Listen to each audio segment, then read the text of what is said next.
Okay, hi everyone, and welcome again to my audiovisual channel.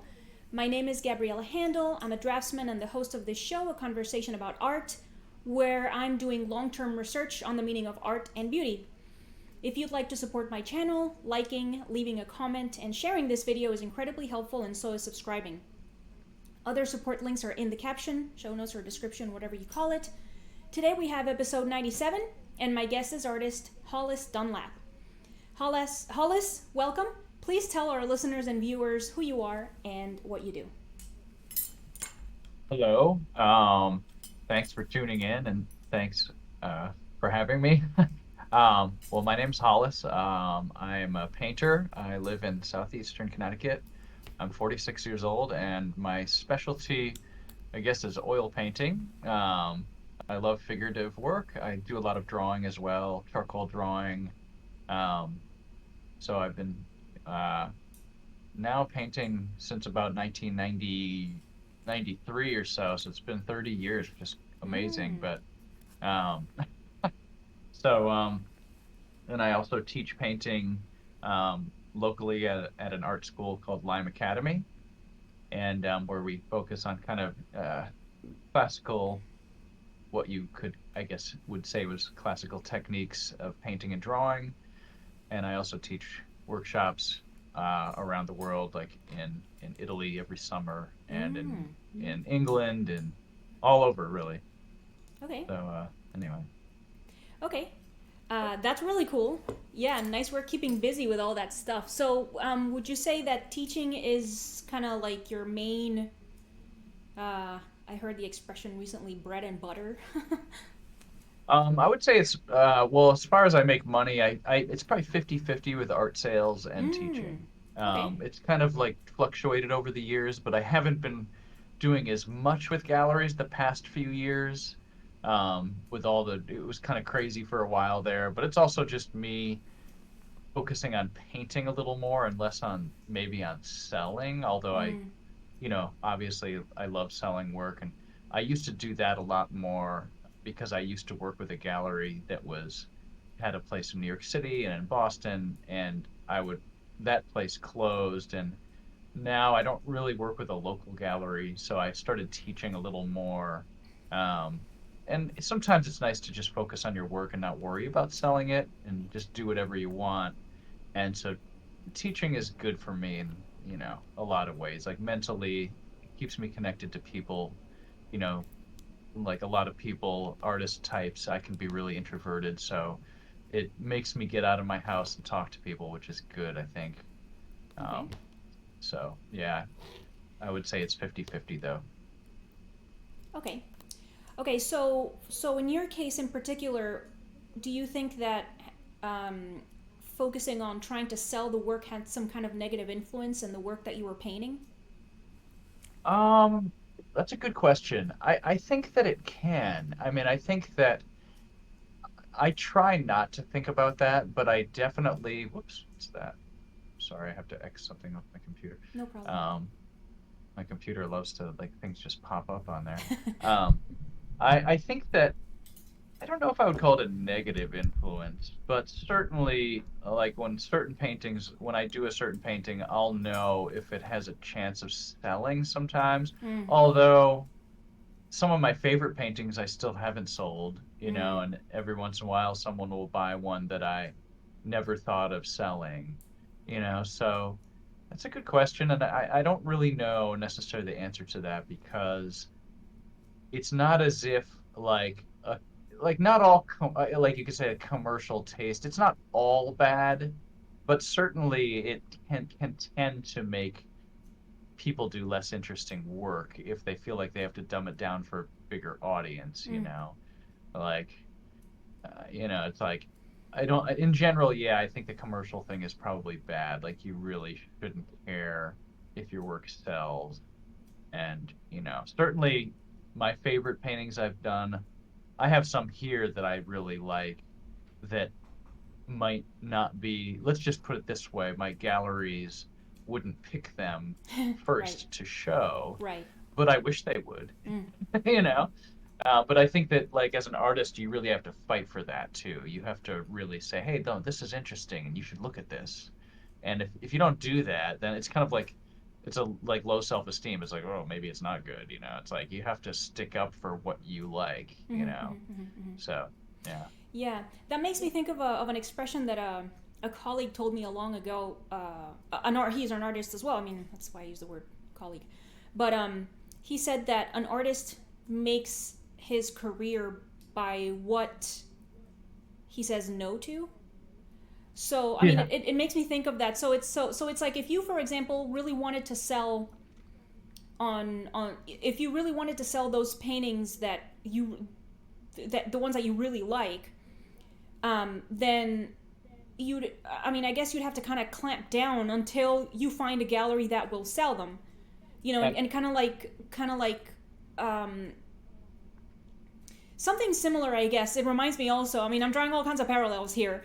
Makes me think of also kind of like the YouTube channel that I'm trying to work on. And there are certain things that I refuse to do, like doing like the thumbnails. I don't know if you've seen the exaggerated facial expression thumbnails, or like the clickbait titles with all caps lock and stuff. Like I fucking refuse to do that stuff. So then the people that so hopefully the people that will be attracted to the channel, and will by that, for that matter, like to the work that I do as well, will be people that are just legitimately into that. And so then definitely, that is the people that I want to like, dude, relate yeah, to you know, to associate with. really, like, yeah, like, and you could even take it like it's like the weirdest stuff that I've ever done might be the best in some ways, you know. So Mm. it's like, you know, it's better. I think it is. It's always better to be honest and like show that stuff because, you know, like I have some like memory drawings that I've done that I think are more interesting than some like really highly finished, you know, life drawings, Mm. stuff like that. You know, I think I have a painting I did. There's a painting I did on a friend's guitar back when I was like 17, like tripping on acid. Mm. You know, where I was, where I look at that now, I'm like, that's a lot better than the stuff I do now.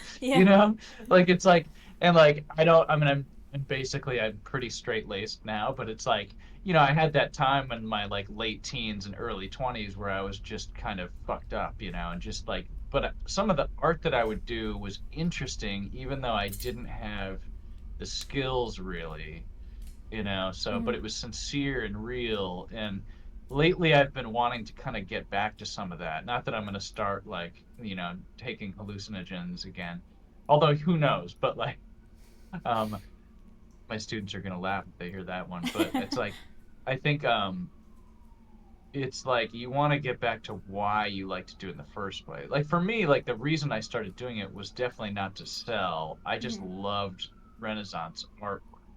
Like when I was a teenager, I just saw that stuff and I was like, this is beautiful, this is real, you know, this is like sincere. And it wasn't about making money at all, you know. But, you know, once you're all of a sudden you're 25 years old and then you're not living at home and you have to pay your bills, and it's certainly better to pay your bills doing art, I guess, you know. But teaching is good in that sense too, because it takes off some of that pressure, Mm. you know. So, you know, yeah. So Okay. it's an interesting conversation. I guess I get easily sidetracked, by the way. So if I start Oh, no, rambling, feel no free to problem. steer me back. No Um, problem. Yeah, no, this part is cool for that. Because I actually, since you mentioned hallucinogenics, I wanted to ask you what you think about. Um,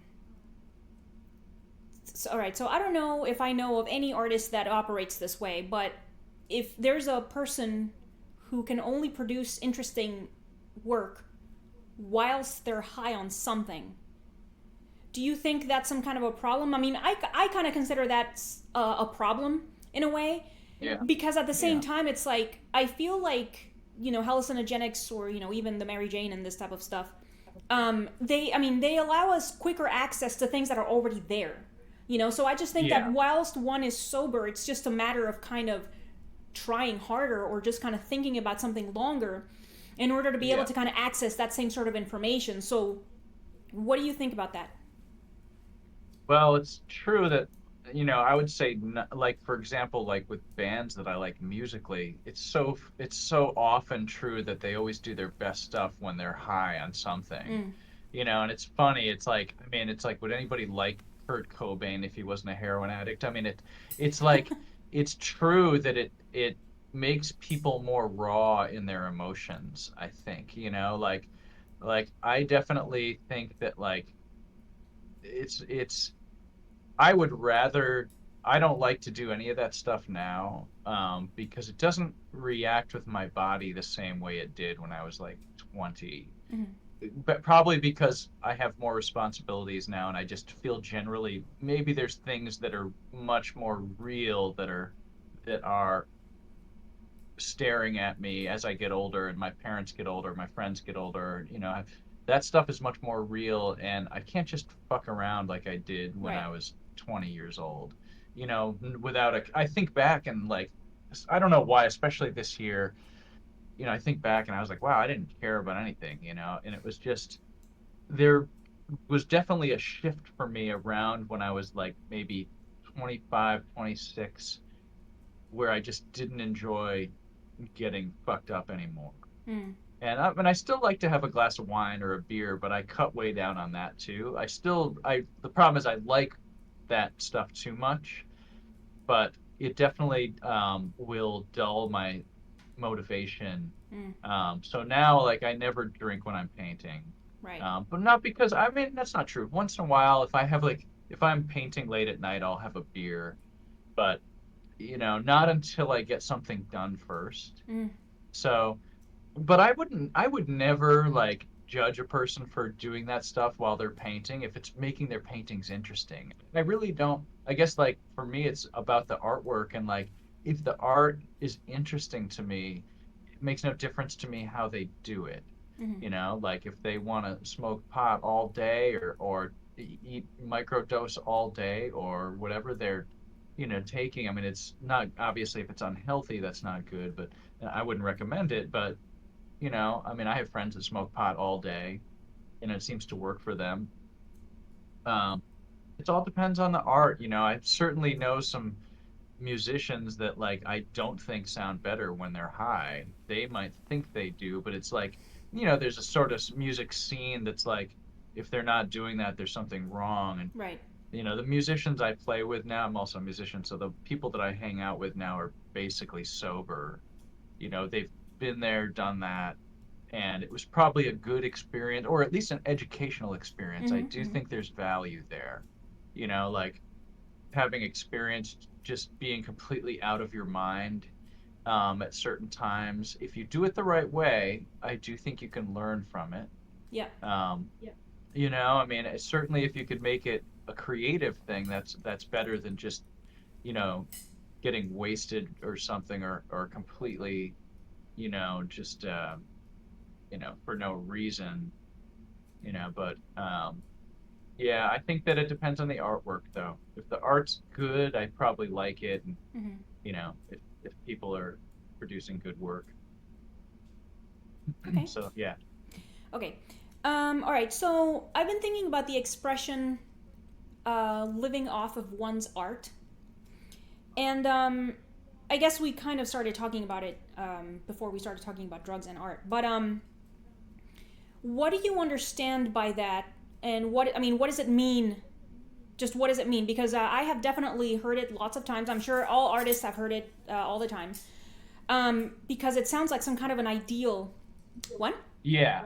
Yeah, living off of their art, you said. Right. Yeah, okay. Yeah. So like, I never understood exactly what that means. I understood it as just making like in my case, I understood it just meant to make drawings and sell all the drawings and then have that money to just pay all my bills. And then so the whole point being I draw whatever the hell I want.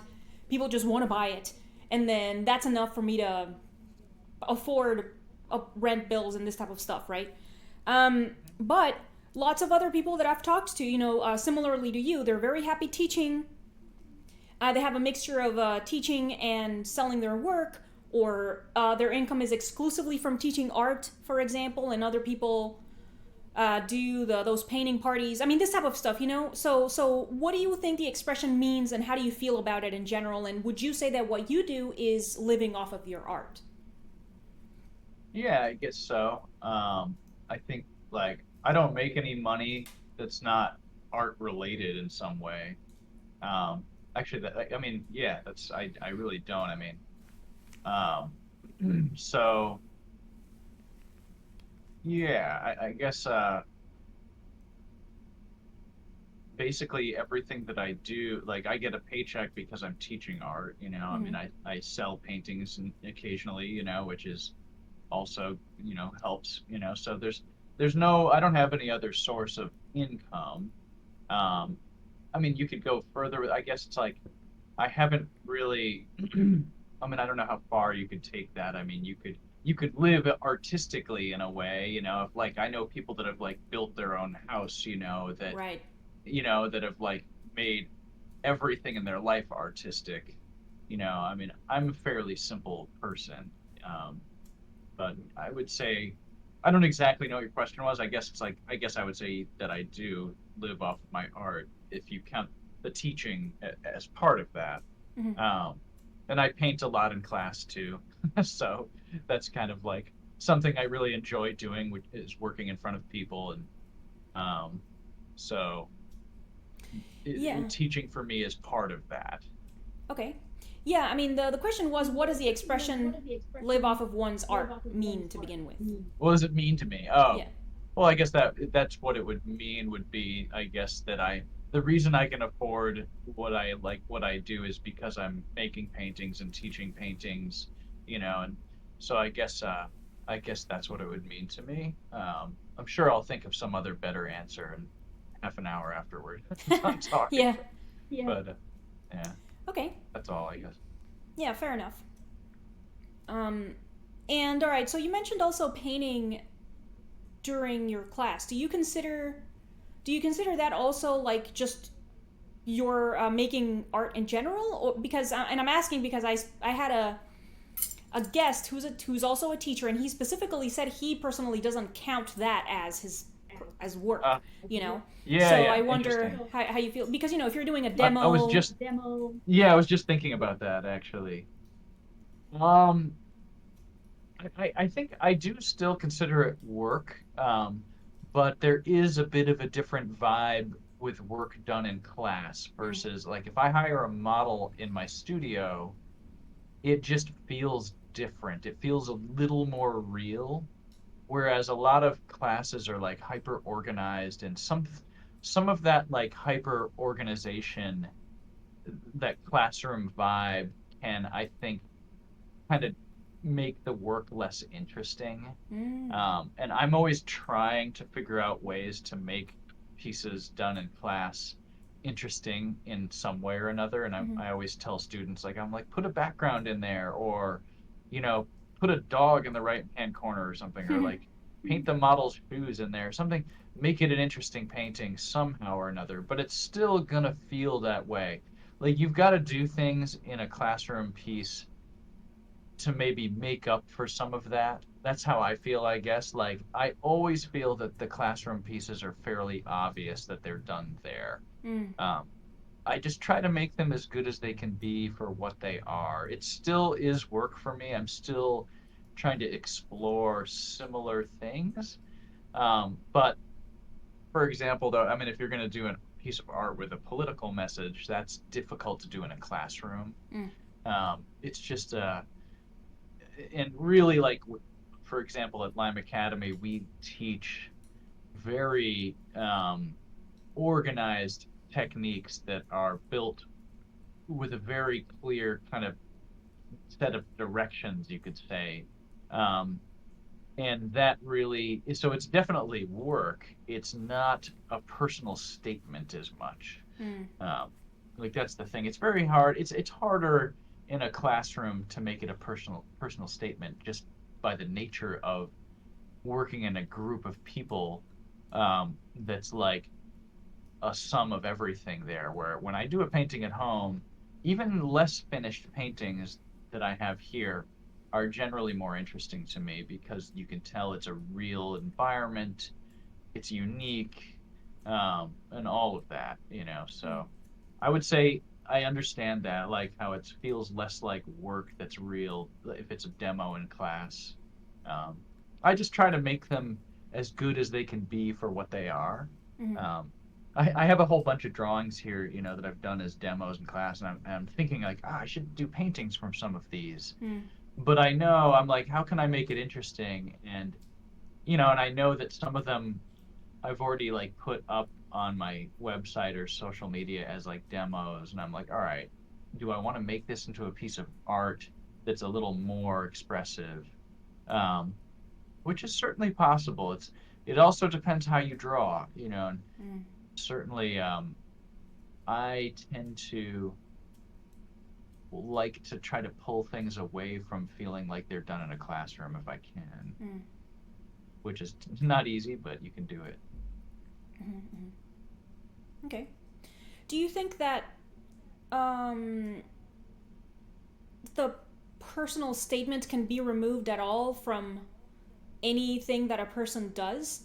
Because even if you're doing a demo, to a certain extent, of course, it's manufactured and limited by the fact that it's in a classroom and you're trying to convey and depict specific information.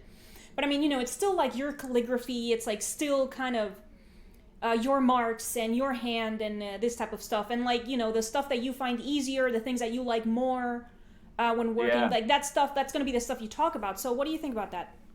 that's a good question. I think about that a lot too, because this goes back to kind of teaching and that academic method too, because the way we're teaching in many ways, like I walk around the room and ideally, when you're learning how to draw in a traditional method, all of the drawings, all of the easels are positioned similarly, the pads are the same size, the figure would be the same size. In Mm, other words, like if the students are drawing well, the head on the figure would be the same size in everyone's drawing, mm, because we're trying to teach them skills that are repeatable and we're treating them all we're holding them all to the same standard. mm, And so it's a technique that everyone is trying to reproduce the best they can. So mm, that's the thing. But if you look at the best academic artists, though, they do all have their own particular vibe or style. mm, Like if you compare a painter like Bouguereau to Alexander Cabanel, for example, those are two French academic. I mean, you probably know who they are, but some people may not. But they're incredible uh, at drawing. They both have a fairly distinct way of drawing. If you look at their work, you can tell who did what, mm, even though both of them are super skilled. Michelangelo, very, very skilled, but he's distinct. Nobody draws exactly like him. And in the Renaissance, it was expected that each artist would have their drawing style. mm, There's a famous story of Raphael, the artist Raphael, and Dürer, German artist, exchanging drawings. And the letter that Raphael had sent him a letter with a drawing, and he said, here's an example of my drawing style. So each artist was known to have a style. Um, so I don't think you can ever.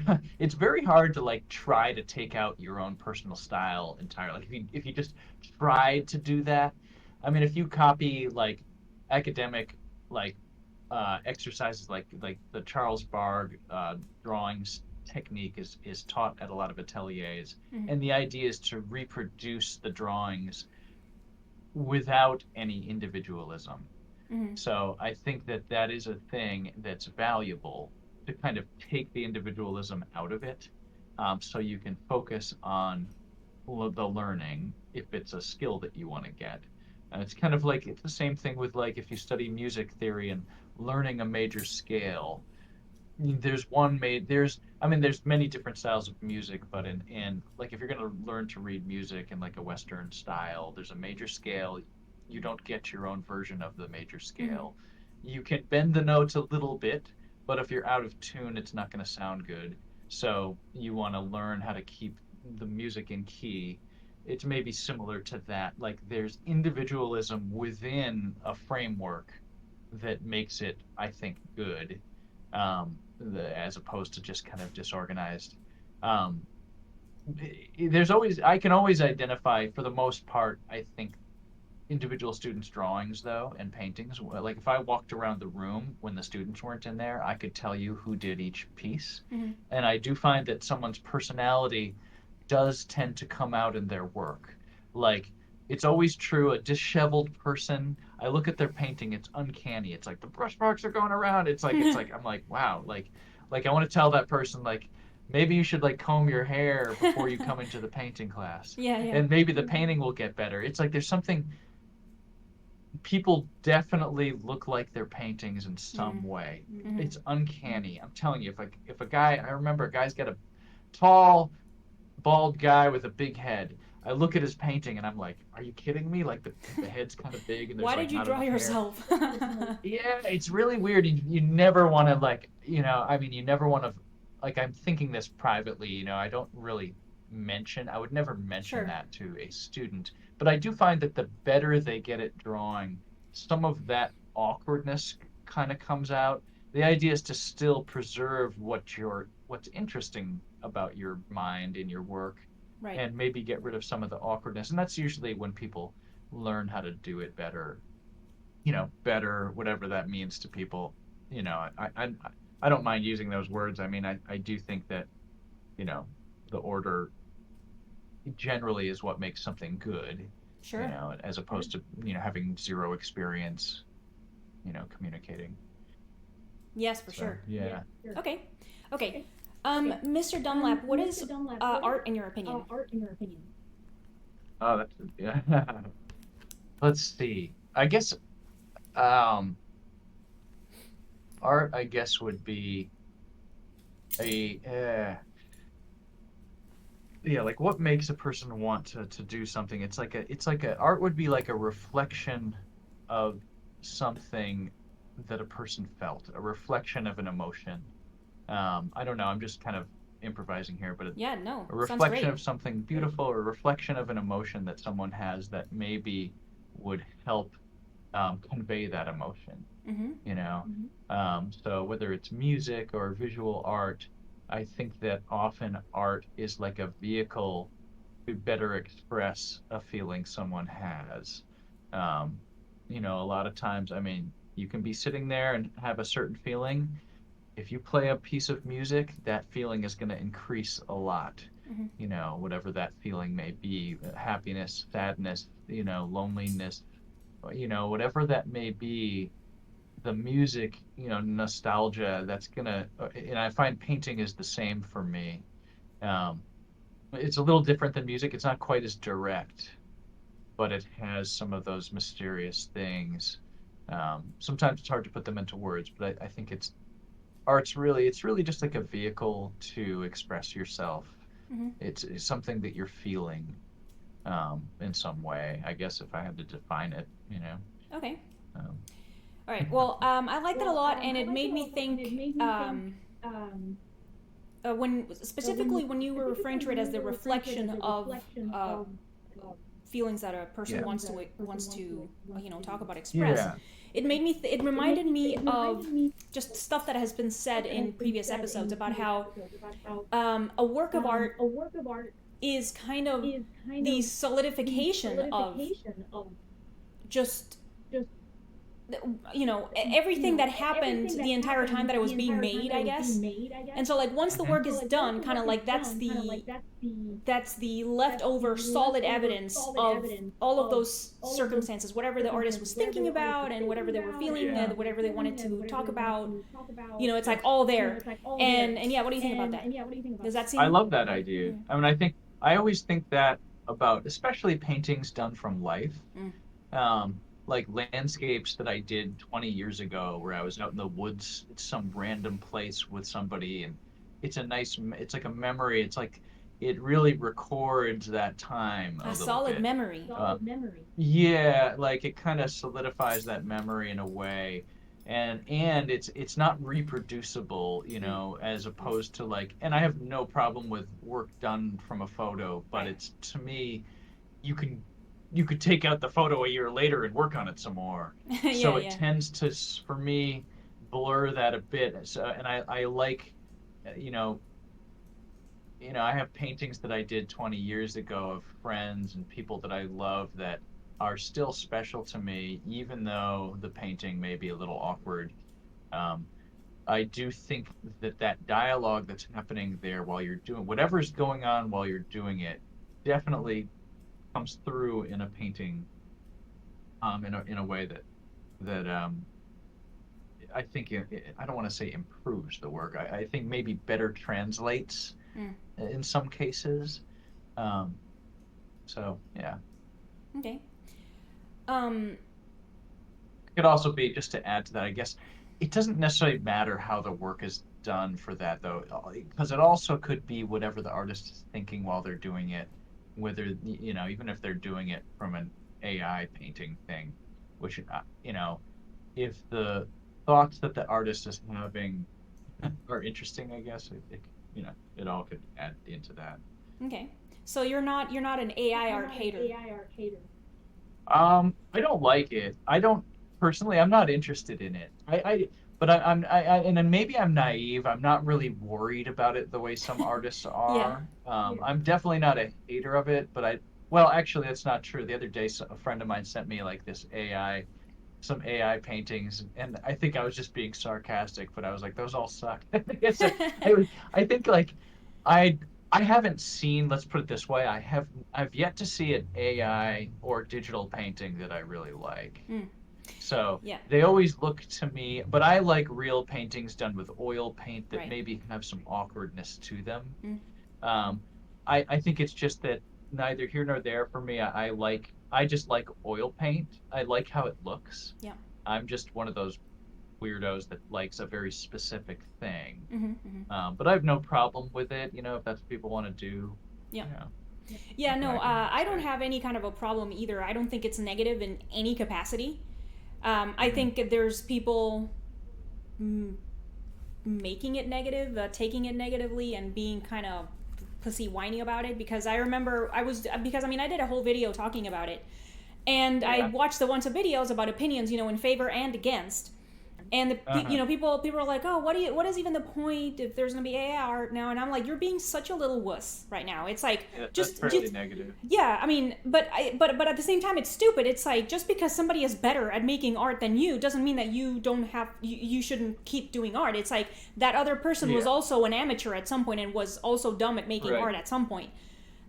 So I think that's a dumb reason. It's like that. So for me, that person is just looking for a reason to cop out, to I fold. mean, yeah, if Yeah. nobody wanted to study with me anymore, that would suck. I mean, I love teaching and I love being around people. Right. So that would be a shame, and I'm hoping that that doesn't happen. No, I mean it's I not. think like, No, sorry. it's not. It's not. I am. I guess too confidently maybe saying that's not going to happen because there's a lot of people out there that have a lot of moxie and don't care about that shit. You're going to have students to throw. You're going to have lots of students. That's not going to be a problem. I mean, I'm not worried for you. Especially if you like it Well, so that's good. much. I like that attitude. That's good. Yeah, yeah. I mean, no, I don't I think. yeah. Yeah, go ahead. Sorry. I haven't been worried about it either, really, although I'm sure that it's financially impacting a lot of artists in a real way right Sure. now. But that's probably more in like an illustration. Like most of the illustrators that I know have just really integrated it with their Mm-hmm. practice Mm-hmm. in a way that it helps them, at least the ones that I know that are doing well. For me, like my paintings are so involved with like the paint surface and looking Right. at it in person Right. and like that juicy paint that maybe at some point they'll have a computer that could do that and actually make a real painting, but um I don't know. We'll see, I guess, right? Yeah, I mean, it's just that I think part of the point that so many people seem to miss is that it's not the same thing. Yeah. It's like Yeah. I mean, if anything, it's a new medium, So it's I it's wonder, like yeah, right. I wonder about that. It depends what you think about AI, because I think it's interesting. Is like, is there a point, like, if AI becomes conscious, maybe that's already happening. It depends if you think people are machines or not, if you believe in God, or if you think that humans were created somehow, or that consciousness becomes from nothing, or is there something inherent in consciousness? Then things I think could change, because if a computer could keep getting more and more intelligent to the point where it can duplicate everything a human could do, it's like, would you be able to tell the difference? So I think maybe it depends what you think consciousness is and what being human is, Mm-hmm. and I think that there is like that. There's a weird thing there where, okay, um, like if a computer could reproduce a painting in my style, and you just put it up online and said, oh, here's a painting by this guy, and nobody would know, and even people don't look that closely anyway, but like, um, yeah, I don't know. It's a weird. AI is weird. I think, like, because it does make people question what's actually real, and what are humans actually. Mm-hmm. Mm-hmm. What Mm-hmm. are our emotions? Like, are Right. your emotions even real? Right. I I mean, do those think questions that. aren't new. No, of course, that's a great point. Of course. um I guess maybe you're absolutely right. I think, like, maybe some people have to really maybe grapple with that a little more, but that's a good point. Nothing's new. No, no, yeah, that's also true for sure. Because I was reading, just barely looking at the surface, because I have never read about Plato and whatever the hell he was talking about, Aristotle, Socrates, these guys. Because I was like, I should probably inform myself about what they said about art and this beauty and this type of stuff. And they were back then being like, what even is reality? you know? Yeah, yeah, So yeah. it's like, Isn't that um, amazing? yeah, yeah, yeah, it is, because those guys are pre Jesus Christ. That's before Christ. So Uh-huh. so that's a They knew long. everything. Yeah, I mean, Yeah. yeah. And it's like the basics of human experience that you have teaches you that stuff. It doesn't matter where technology is, Right. because the basics of human experience for them were still the same, Mm. and like maybe even heightened, because they probably saw up close the real things, like people giving birth, loved ones Right. dying, or Violence. you know yeah, all that. Yeah. So in a way, now what AI has done is allowed people to shelter themselves a little more, Even more. you Yeah. know Yeah, for sure. so, and I don't think that's a good thing. um Yes. Yes. You know what I think is interesting? That I kind of feel like I can recognize when an image is AI generated, and oh yeah. my husband can tell what engine was used. I can Uh, definitely tell if it's AI. yeah. There's always some weird slick, like, kind of, like, I don't want to put it down too much, but kind of greeting card slickness, or the beauty is a little bit gross looking to me. Mm. Even like when they try to do a painting in the style of an artist, there's something too slick there. It's not quite. I don't know. I probably sound like the most naive person ever. I can always tell, but I think I can, at least right now. Sure. No, I mean I don't. I mean I agree. I agree with you, because I also have that same sense. I wouldn't be able to describe what it is I see when I recognize an AI generated image, but there's just something there. You know. Yeah. Well, it's like something real that you're craving that's not there too. It's the same. This all is connected, like AI and art, and like even people's personal interaction. Like pornography is like creepy too. And like I was just listening to a podcast about I don't know what's out there right now, because like I stopped looking at that stuff like years ago, but Mm-hmm. it's like freaks me out about what that's doing to people. Mm. And I do think that, like, it's like a lot of people don't care. Like, that's a weird thing. There is this like commercialization of it, that's it's like someone was talking about like men that have like these AI girlfriends, Mm-hmm. and I'm like, why would you ever want that? it's not fucking real, and it's not gonna interact with you in a way that I would want a person to. Mm-hmm. Like all of the wonderful things are gone. It's like, you know, it's like fucking a dead body. It's just like disgusting to me, you know. Mm-hmm. But then again, I guess that there's been people that are into that stuff. I don't know, you know, it's like so creepy, but it's true though. It's like there's something dead about it Yeah. and soulless that, but maybe that's the way, maybe people aren't being taught, or maybe some people are just so depressed that they don't care. I don't know. It's just, it's all related to me, like the Yeah. AI and just people becoming more withdrawn and men being fucked up and women too, you Yeah. know. I mean, I was one of those people, you know, and I kind of like have been slowly kind of like trying to realize what happened to my brain, you know, and like I'm like, all right, it's weird, but yeah, anyway, yeah, it's interesting, I think. Yeah, there's definitely a lot of things that result in, I don't know, just our modern problems. Um, and Yeah. things being too easy for sure is one of them, because I mean that's part of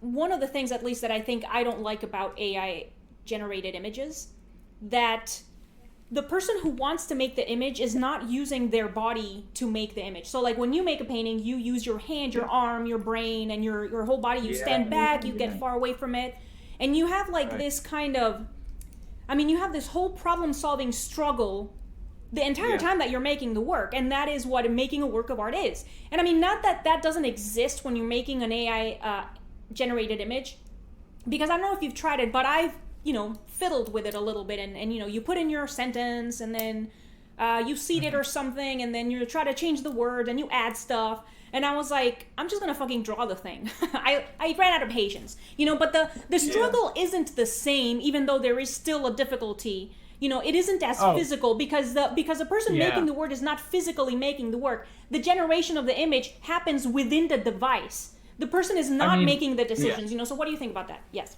If you think about like,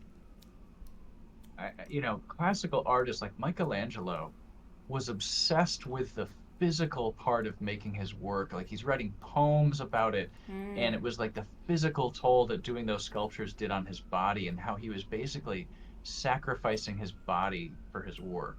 interesting. And it's like it's always been a big part, I think, of realist painting and sculpture is that kind of physical the physical difficulty of doing it. Like just in the past year, my eyes have gotten worse, and it's hard now. I realize I'm like, what the fuck's going on? And all of a sudden, I'm like, wow, my vision is blurry up close. So I have to like do this when I'm painting, and it's really frustrating. And I've never had that happen before, where it's been physically, it's starting to get harder for me to paint. Mm. And I'm like, oh, that's what's happening to all these artists. That's why their paintings are getting blurrier when they're getting older. I'm like, that's annoying. But I do, and I think about in painting, it's there's more of a difference. But think about writers though, especially where now you can have like if you're a student now, you can have the thing write your whole paper for Mm. you. People are just gonna maybe it's more dangerous for that. Like people are gonna forget how Oh, to it's bad for write. them for sure. Yeah. Oh my God! And people, I think I don't know, but I've read that it makes people stupider if they can't write in cursive. Yeah. You Yeah. know, and it's gonna make people dumber probably, and people have got to kind of find ways to push back on that. But it's really hard because I think it's addictive. It's like I think people are basically sleepwalking into, and I mean I've heard this said a lot, but they're kind of like they're just going into this internet addiction without even really realizing how bad it was. 20 years ago is when we should have realized it, and now it's probably maybe too late. It's like getting integrated, and like you've got all the tech bros out there that want to put things in your brain Mm. to like connect you to this shit. And I'm like, maybe we don't want that. Like maybe I don't really want that. And like I don't want the Elon Musks of the world to be controlling what I do. And it's not to single him out, because I there's things I like about him and things I really don't like about him, Mm. you know. But I think like it bugs me that these weirdos have so much control over that space, I guess. I think there's like a bunch of weird people in an office somewhere right now basically deciding what you and I are going to see on the internet. And I don't know those people. I have nothing to do with them, but they have a big influence, Right. and that annoys me, but I think like, yeah, that physical part of painting is a big part of it for me. I love like putting the paint on the canvas. It's fun, and it feels interesting because paint just looks cool. Mm-hmm. So I think you're right, and that physical thing is healthy for people, Yeah. and the effort that it takes is also healthy, like having to put a little extra effort in. I think that if you know what to look for, the art will have more depth because of that. Yeah. Like when I look at like a Van Gogh painting, although Van Gogh AI will probably be able to generate a Van Gogh, but it's like I can tell when I look at one of his paintings that he really wanted to be able to do it well, and Mm-hmm. he's like searching. Um, but I think classical art in many ways, the reason I love it is it's the ultimate expression of that, of Yeah. like sheer devotion to the work part of it. Yes. Like when you go to Rome, like I teach there each summer, and every summer we take the students to see the Bernini sculptures at the Borghese Gallery, and those sculptures are so fucking mind-blowing. And it's not just that they're so amazingly finished. Like when I look at them and I try to imagine the physical work that it took, it kind of scrambles my brain. Yeah. I'm like, wow, I'm a lazy fucking person Yeah. compared to Yeah. this guy. It's true. I mean, it's Yeah. just Yeah. like I have such respect for people that put that kind of work in, and I always respected people that did physical labor. Mm. Um, it's like the most underappreciated thing. Everybody talks about it's like, oh, you got to go to college now. You got to do this. You got to like Sure. get Yeah. another degree. I respect people that like, you know, just cut down trees for a living or Mm. like work on farms. Yeah. And Van Gogh was one of those people, and like he respected poor people, and he was always painting like common people. That's something I love about his painting. Um, or looking at Caravaggio's paintings, they talked about how his models were regular people, and I love that, and I love that he has like just a guy that he knew is posing as Jesus, or a courtesan that he knew is posing as Mary Magdalene. I love that. I think that's really beautiful and something really real there. Mm. Um, and yeah, it's that connection to like the earth and like labor. Mm. Um, Yeah. That's a really. so I yeah, like that a lot. Yeah. yeah, me too. Yeah. Yeah. Okay. Okay. Okay. So, Mr. Dunlap, what is beauty in your opinion? I'm sorry. Say what is beauty? What is beauty in your opinion? Oh yes. Um, I was thinking about it because I know that you asked. I did deliberately didn't listen to anybody else's answer when I was watching some of your podcasts. I didn't want it to color my brain, but I had Right. to think about it because I mean I think that basically it's beauty for me is some type of order. Okay. Um, that's because I was trying to think about why is it that like you can do a beautiful painting of a person with any body type.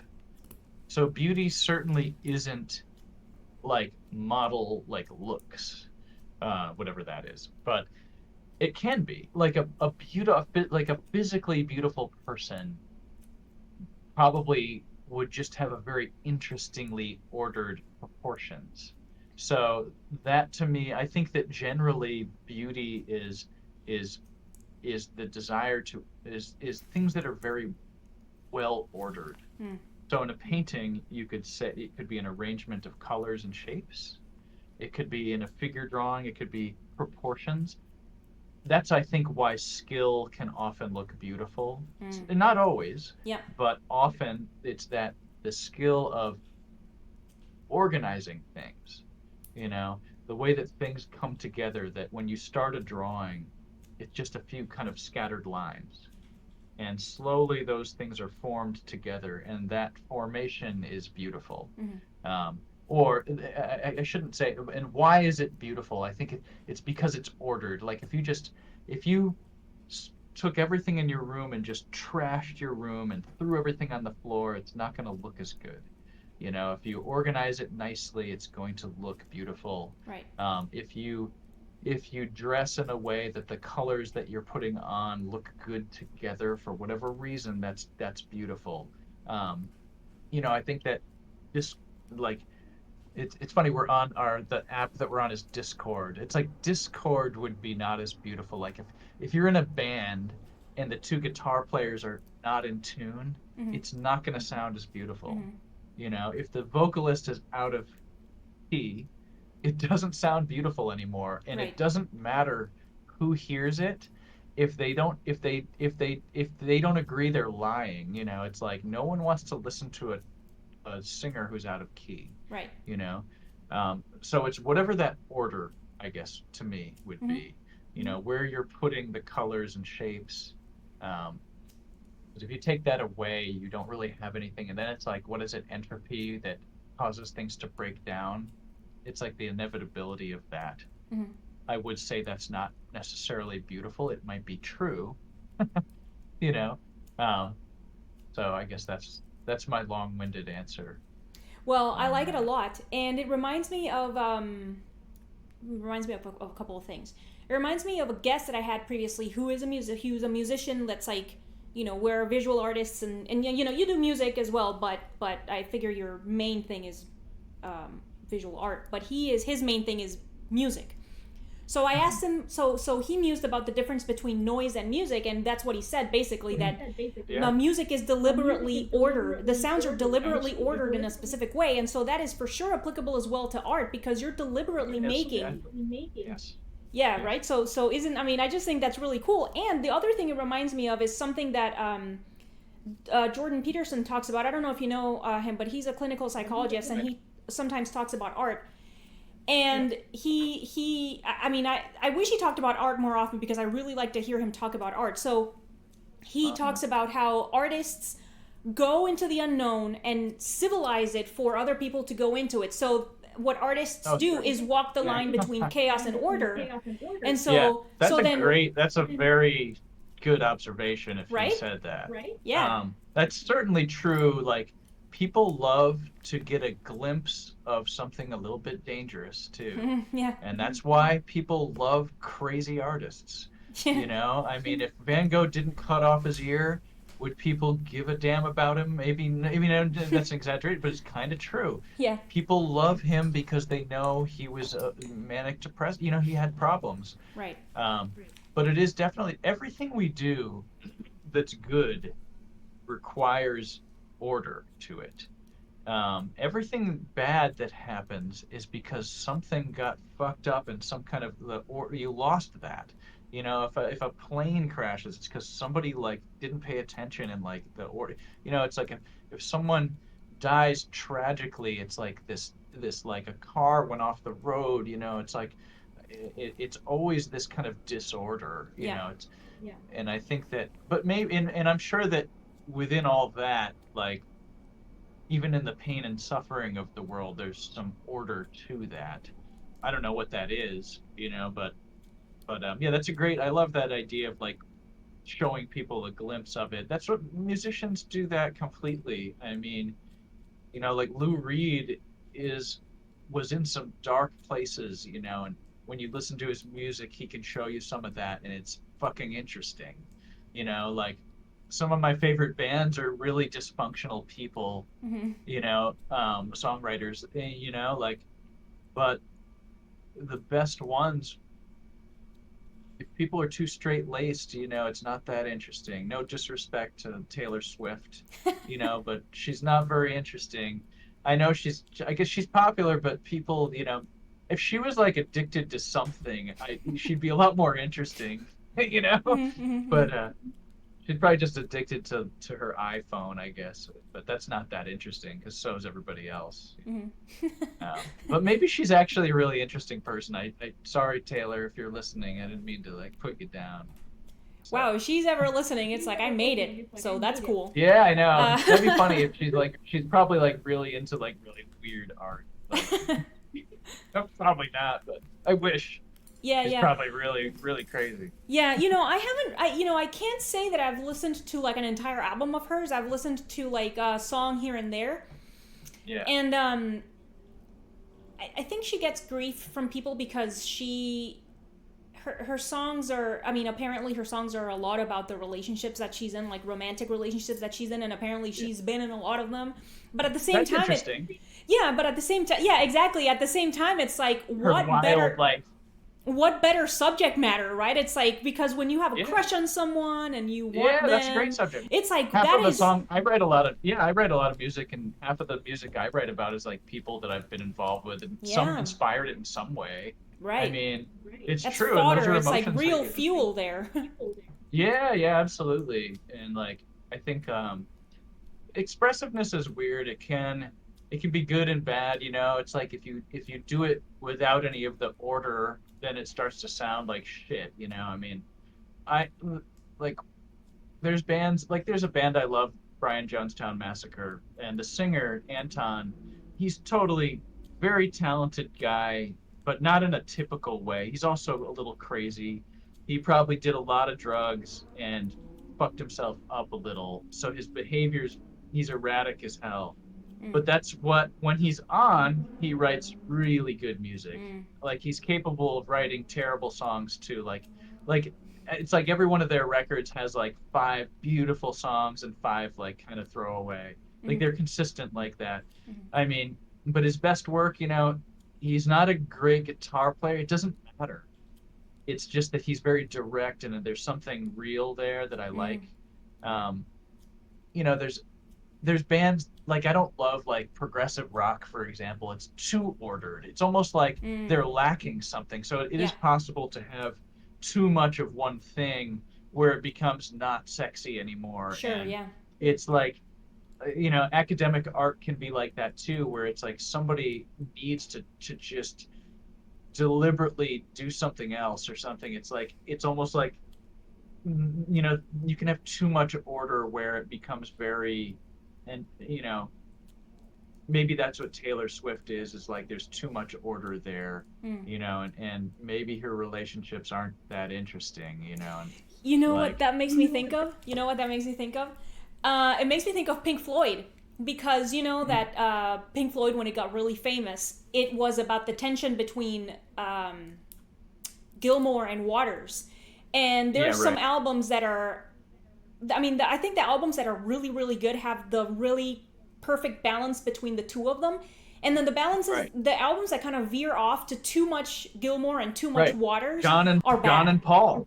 Yeah, Yeah, yeah, John Lennon and Paul McCartney yeah, like yeah, weren't always getting along, and it's like some of the anger versus the order is a beautiful combination. Like you need both. You yeah, yeah, need you need like that light and shade, and it's yeah, like it's true. A lot of bands become worse when one songwriter starts to dominate too yeah, much, and um art is weird like that because it's usually done by one person, right. so it's almost like but interestingly, a lot of intellectuals are in like in the Renaissance, a lot of people were in very heavily involved in like commissioning the work and directing the artist.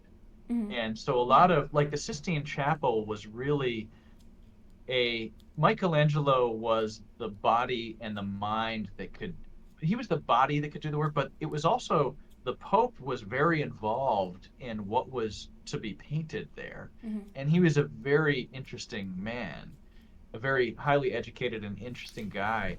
So it's not as if it's just all that one mind of Michelangelo, although he was brilliant. Right. Um, it's like a little bit more of a group effort, than and a lot of visual artists sometimes they would benefit by like that's why I love listening to music when I'm painting because I Mm. feel like it's influencing me, Yeah, yeah, yeah, and I want that to go through my brain and like come out somehow. yeah, yeah. That's So cool. sometimes I'll be listening to music and I'm like, I'm just gonna put this color in here Yeah. and let's see how it looks, and I don't care if it's there or not. Hmm. you know, like just, and I want more of that, like, so, and like, I think the better you can order things that you can still make those things work. You can do something a little bit wild and it's more likely to succeed if you've kind of, if you're sensitive to what looks good, Mm. you know. Yeah, yeah. Maybe in the case of the artist, I mean, at least as it is as the case is now, that there isn't as much of Michelangelo's situation of having another like a third party kind of directing his work. I mean, it's more up to the individual artist to kind of be the one that balances the chaos versus order in the work that they make. Mhm. Because it's maybe it's like the tension between those two things that produces the work, and Yeah, kind of like right. balancing them, because of what you were saying just now about how then too much order is just like, all right, this isn't nice Yeah, to look at, and then it's kind of like, right. kind of like insipid. And so like, Yes. you like, oh, do something wild and fun, so then it's like bringing a little bit of like chaos in there, I kind of. think that's kind of what AI art is like for me too. It's too ordered, Mm. even in its fake, even in its fakeness. Even if you tried, there's something computer generated about it, or obviously something computer generated. It is computer generated, Yeah. and something about when a computer generates something, it's like that hyper order that I think is not appealing to me. Also, I like it like in music, like if somebody is like does a song and their guitar amp isn't working right, sometimes I like that. Mm. Is sometimes I like it like when the one of the strings on the guitars breaks. Like it's like a little of that is good. I think it's up to the artist to know when too much is too much, Mm. like you can a lot of musicians can become in love with the sound of themselves and they can do things that aren't so good too. And like, I think that, yeah, I mean, you talked about Pink Floyd. I mean, that their first records are very different when they had Sid Barrett in the band Right. and he was legitimately losing his mind. I love the stuff they did with him. I think it's really interesting, and it's interesting how different it was. They became a little more ordered probably after he was out of the band, Right. and they probably were like, thank God we don't have to deal with this guy anymore. I mean, I know they were still friendly with him for a long time, but um, he was too much of the kind of, what's the word I'm looking for? Like, he was just too wild, Yeah. and Yeah. some of the most interesting people I know are the most wild, but, but it doesn't necessarily lead to like good relationships, Right. but it's never boring. But, too much of that can be stressful. It's definitely tiring. Yeah. All right. Yeah. Okay, well, we've broken the hour mark, Mr. Dunlap, so I'm going to start to close it out. Why don't Okay. you tell, if is there anything you want to add? What projects do you have coming up? Classes that you have coming up? Oh, Anything sure. you want to plug? Um, not necessarily. Well, I don't have any shows lined up now. I'm working on a lot of paintings, and hopefully I'll have something like that soon. I've got like 30 new paintings, and I'm just kind of looking for the Nice. right place to show them. Mm. Um, so that's something I really need to get back into that because I used to have a show at least every 2 years, and since like COVID, it just kind of like went down, and I'm just like painting and with no definite goal. So I definitely want to do that. Right now, I'm teaching a lot, painting a lot here. Um, like I said earlier, I teach at Lime Academy. We have a really great program there for people that love kind of realist painting. We have a really wonderful group of people. Um, so I've been doing that and really thankful for that, especially after the past couple of years. And I also teach in Rome every summer, and I teach two-week workshops, and the company I work with is called the Rome Workshops, Okay. and so I teach there each summer, um, figure painting. I'm teaching in Liverpool after that, Wow. with my friend Mick. So if Mm-hmm. anybody lives over there and wants to paint with me, you could come there. But my next workshop is actually in Los Angeles with my good friend Natalia Fabia. She's a great painter and she has a really cool studio there. And every couple of years I teach with her, and that's in March. So that's really all I've got right now. on the horizon is some traveling, which I always like to do. Just gets me out of my place here, keeps me a little more sane, I think. Mm-hmm. So I'm not pacing around here all day. Yeah. Okay. So yeah, Okay. that's it. I'm doing working on this painting here right now. It's not finished, but I have to finish the feet. So Okay. that's what I'm doing now. All right. Well, thank you very much, Hollis, for joining me. Thank you, everyone, for joining us. Feel free to let Hollis and I know what you think of this conversation in the comments and leave any additional questions. I encourage you again to like this video and share it with anyone you consider relevant, as it is immensely helpful to my channel, and so is your subscription. If you want to support Hollis, myself, and the podcast, you can find links in the show notes. Thank you very much, and see you next time, everyone. Bye. Thank you.